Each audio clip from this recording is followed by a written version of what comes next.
Kailan po ba ibabalik yung NFA rice sa mga palengke? That's what they're... Ang trabaho nila ng NFA ngayon, naging inutil ng NFA because of this I don't know who.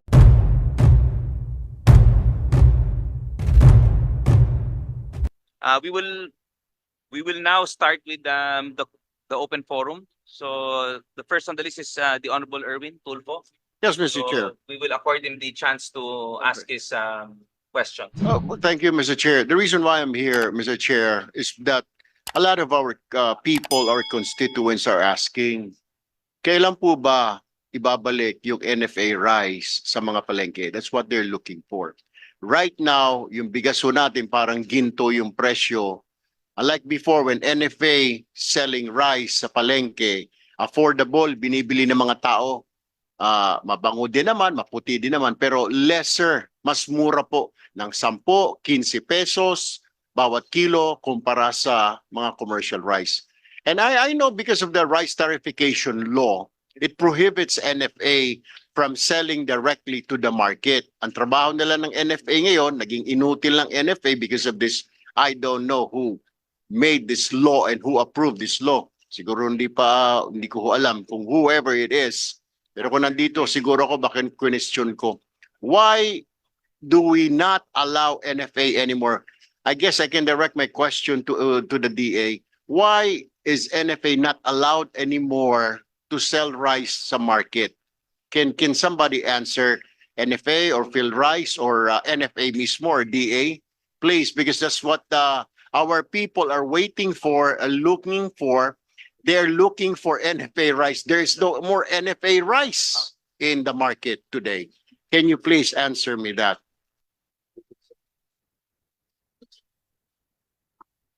Magandang umaga po, Honorable Congressman Tulfo. Tama po kayo sa sinabi ninyo na itinakda po ng RA 11203 na bawal na po kami na magbenta sa merkado. At ito po yung tinatawag namin na stabilization function ng NFA. So maski nga po sa mga kadiwa, bawal na rin po kami dahil part po rin po ito ng stabilization. Ang magagawa na lang po namin, bibili sa amin ng LGU at sila po ang dapat na magbenta nun. So yun lang po ang problema talaga. Meron lang pong pagtatakda na bawal na po kaming mag-participate sa merkado through the stabilization function ng NFA. My next question now, Mr. Chair, siguro I will direct it to the DA. Can we study this further, sir, on if we have to review the RTL, the rice tarification law? Can we do something about it? Because this is what people are looking for. Hindi, paano kung yung LGU wala naman hong perang pambili ng NFA rice? He doesn't have the money, he doesn't have the funds. Gayong nahihirapan po yung kababayan niya. We're talking about 4th, 5th, 6th class municipalities po, island municipalities who do not have the funds. Pero mahal po yung bigas dahil isla siya, dahil hindi siya nagtatanim, dahil yung bigas niya galing pa sa Luzon. So ito ho ang problem natin. What I'm asking here, pwede ba Department of Agriculture or PhilRice, can we study, can we do something about this? Tinker a little bit itong RTL natin kasi medyo maliho eh. By taking away the authority or the power of NFA to sell rice sa public at a lower cost, inalisan nyo rin ho ng kapangyarihan ang taong bayan na mahihirap na bumili ng murang bigas. They have to contend, instead of buying yung 100 nila, pwedeng bumili ng 3-4 na kilong bigas, nakakabili na lamang po sila ng 2 kilo every day para sa pamilya nila. You see the difference? 4 kilos versus 2 kilos kasi pag NFA, pwedeng nasa 30 na lang yung bigas, nakakabili siya ng 3 kilo, di po ba? Pero pag commercial ngayon, 56, 57, something, wala ko siya nabibili. So can we do something about this? Can we tinker this law, this RTL? Yes, Yusek Morales. Yes, Honorable Tulfo, we will discuss this among ourselves, but rest assured that we'll provide our recommendations on this. Yes, Mr. Chair. I mean, maraming salamat po, Yusek Morales, regarding this matter. Pero there's an urgency po eh.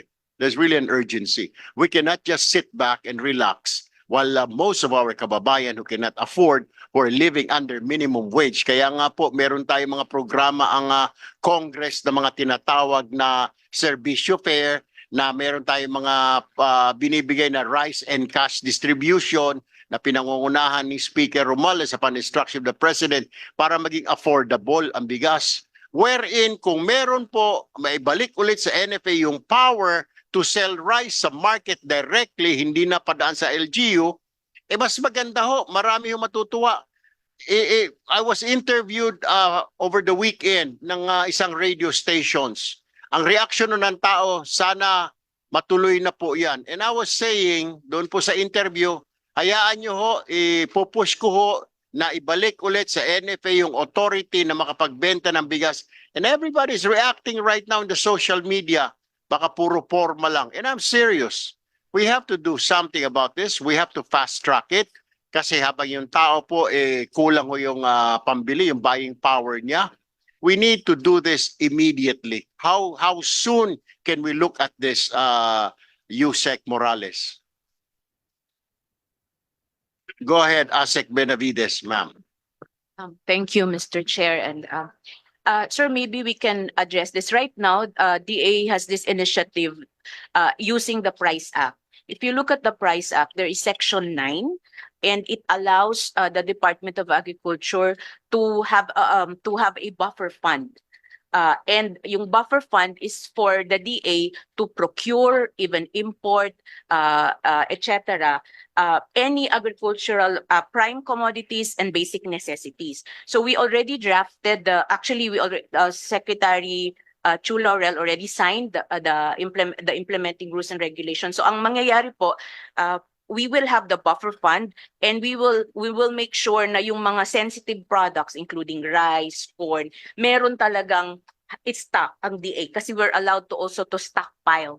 So we're doing that. We have already the IRR USEC, and then siguro hindi mismo sa NFA because there is still a question that NFA cannot sell, but we included there na pwede sa kadiwa. So pag ang condition lang ng Price Act is this, there is unreasonable in the price. So this is to address mga hoarding, manipulation. Kasi po yung sa NFA, kung titingnan nyo, talagang sila is for yung mga calamities. Calamities lang and pero hindi yung sa manipulation ng prices. So nakalagay doon, if there is actually ang nilagay namin doon, upon determination of the local price council, recommendation, then the DA secretary can now already release for sale yung sa mababang halaga just to stabilize the price. Meron po kasi ganun sa Price Act which DA ang ginawa ng DA, naglabas na po ng nag-draft na ng IRR. We signed it, but this is subject to the approval of the President.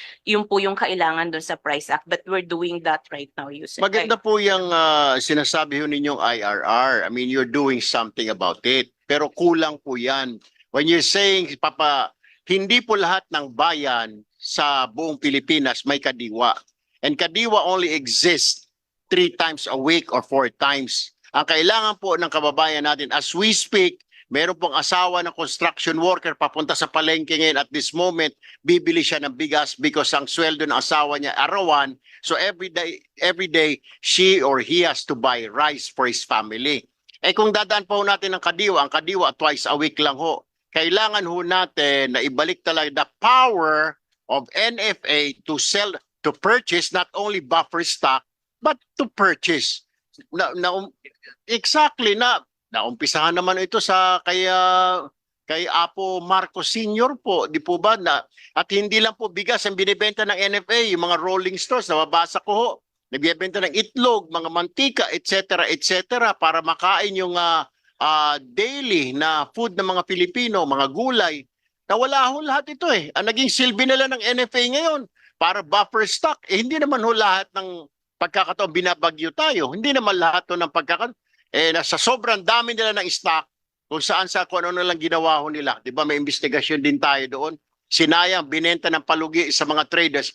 Kung mas maganda ko, binenta ng palugi sa mga palengke yun, siguro walang investigasyon. Siguro matutuwa pa ang gobyerno sa NFA, ASEC.